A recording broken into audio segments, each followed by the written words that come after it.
جب پہلی دفعہ سرکار دو عالم ہجرت پر جانے لگے تو آپ نے حضرت علی علیہ السلام کو یہ فرمایا تھا کہ میری سبز چادر اوڑھ کر سو جانا، اندھیرے میں تو ہر رنگ برابر ہوتا ہے۔ یہ کیا بات تھی کہ سبز چادر میں کیا؟ کیونکہ بات یہ تھی ساری، سو تو کوئی بھی سکتا تھا، لیکن دشمنوں کو دور سے نظر آتا تھا کہ روشنی ایک اوپر جا رہی یا نہیں۔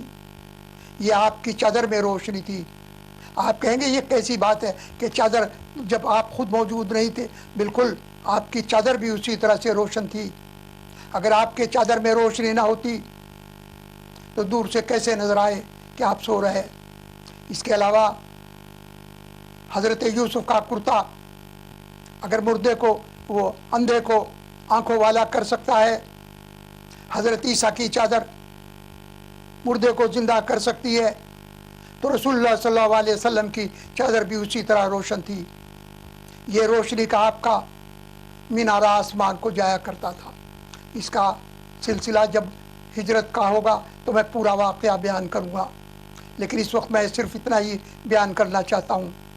پھر اس کے بعد یہ آپ پر جو کتاب نازل ہوئی تھی، یہ اس کے بارے میں پورا بیان کروں گا، لیکن یہ چونکہ آپ کی یہ 16 برس تک کی زندگی میں نے بیان کی ہے۔ اس کے علاوہ آپ کی تجارت کا، جیسے جیسے آپ تجارت پہ جاتے تھے، ساری دنیا میں شور ہو گیا محمد صلی اللہ علیہ وسلم کا کہ ایک امین ہے، حضرت ابو طالب کا فرزند، اور ایسا ہے، اور جب تجارت کو جاتا ہے تو بہت کامیاب ہوتی ہے۔ ہر آدمی یہ کہتا تھا میری وہ سامان ہے، میرے اونٹ ہے، میرے غلام آپ کے ساتھ جائیں گے اور ساتھ لے جائیں۔ اسی طرح یہ شور ہو گیا۔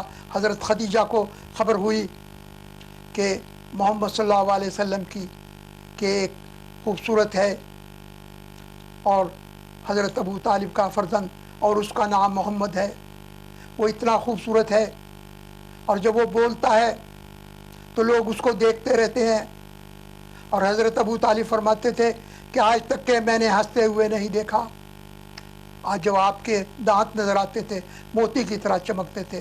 کبھی کہتے تھے حضرت ابو طالب شاید یہ اداس اس لیے تھا، وہ ہولینس تھی جس کو اداس سمجھتے تھے، کہ اس لیے کہ شاید اس کو بابا یاد آتے ہیں۔ لیکن آپ خود اندازہ کریں، بچپن میں ماں کا انتقال ہو گیا، باپ کا پیدا ہونے سے پہلے انتقال ہو گیا، اور جس کی بادشاہی تھی حضرت عبد المطلب کی، وہ بھی چلی گئی۔ اس میں اگر اداس اور خاموش دکھائی دیں تو کوئی تعجب کی بات نہیں۔ یہ میں آپ کے بچپن کے زمانے کی باتیں بیان کر رہا ہوں جو عام لوگوں نے بیان نہیں کی، لیکن یہ خاص چیز ہے کہ دو چیزیں آپ کی، ایک خوشبو اور ایک روشنی، جس طرح آپ جاتے تھے وہ پھیلتی جاتی تھی۔ تو حضرت خدیجہ نے خواہش کی کہ میرے بھی اونٹ لے کر کے جائیں اور تجارت کے لیے، اور آپ لے کر جایا کرتے تھے، اور بہت کامیاب تجارت میں تھے۔ یہ شور تمام جگہ پھیل گیا، اتنا کہ لوگ امین کہنے لگے۔ امین کی بات آ گئی تو راستے میں تو میں بیان کر دوں، حالانکہ ابھی یہ اس کا سلسلہ نہیں ہوا جب سب سے پہلے سرکار دو عالم نے یہ واقعہ بات کا، لیکن میں ابھی بیان کر رہا ہوں کیونکہ بات آ گئی۔ جب اعلان نبوت فرمایا آپ نے تو ساری شور ہو گیا سارے عرب میں۔ لوگ کہنے لگے کس نے اعلان نبوت کیا ہے؟ کہ بھائی عبد المطلب کے فرزند نے۔ لوگ دور دور سے دیکھنے کے لیے آنے لگے۔ آج لوگ یہ کہتے ہیں کہ بھائی خود جا کر کے تبلیغ کرو در در۔ ایسا نہیں ہوتا، تبلیغ کی بات نہیں۔ تبلیغ والی خوبیاں پہلے پیدا ہوں، پھر لوگ خود بخود ہی آپ کے پیچھے آئیں گے۔ جب آپ نے اعلان نبوت فرمایا دنیا دیکھنے کے لیے آنے لگی، ایک شور ہو گیا، تمام بنی اسرائیل اکٹھے ہوئے اور وہ گئے۔ ایک ان کا سب سے بڑا کاہن عراق میں تھا، کاہن کے پاس گئے اور کہا کہ ایک ایسے جوان نے نبوت کا اعلان کیا ہے۔ آپ نے فرمایا اس کی کوئی بات بیان کرو۔ انہوں نے کہا وہ حضرت عبدالمطلب کا پوتا ہے، اور وہ اس طرح سے انتظام کرتے تھے. وہ اشراف مکہ اور سردار مکہ تھے.